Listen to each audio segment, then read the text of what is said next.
Աստվածաշնչյան ընթերցանություն ամեն առավոտ Չարլզ Սպերջեն Նոյեմբերի 15 Տիրոջ բաժինն իր ժողովուրդն է Երկրորդ Օրինաց 32:9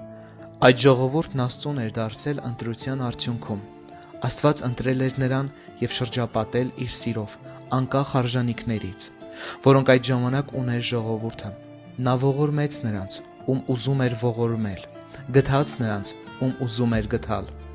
Այսպիսով ընտրյալ դարձան նրանք, որ հավիտենական կյանքի համար էին սահմանված Գործ Առաքելոս 13:48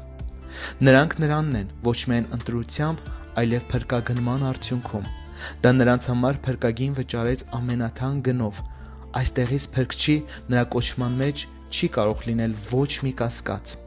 Ոչ թե ապականացու բաներով, ինչպես արծաթն է կամ ոսկին, այլ Քրիստոսի պատվական արյունով Լիովին փրկագնված է Աստծո ժողովուրդը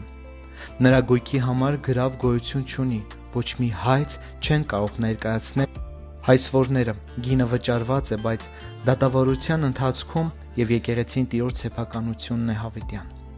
Նրա բոլոր ընտրյալների վրա Քրիստոսի արյան կնիքն է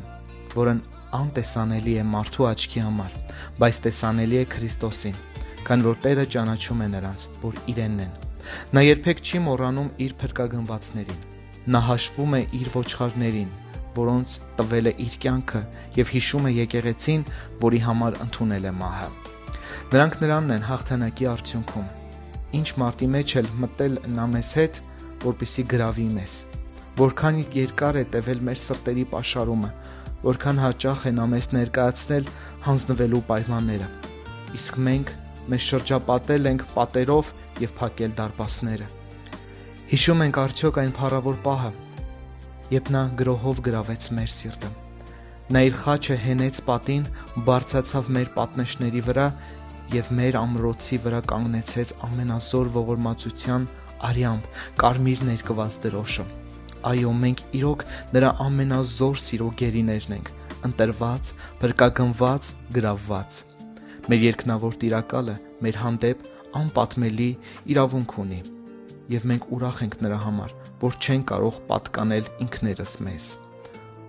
Ամեն օր մենք ցանկանում ենք կատարել նրա կամքը և աշխարհին ցույց տալ իր փառքը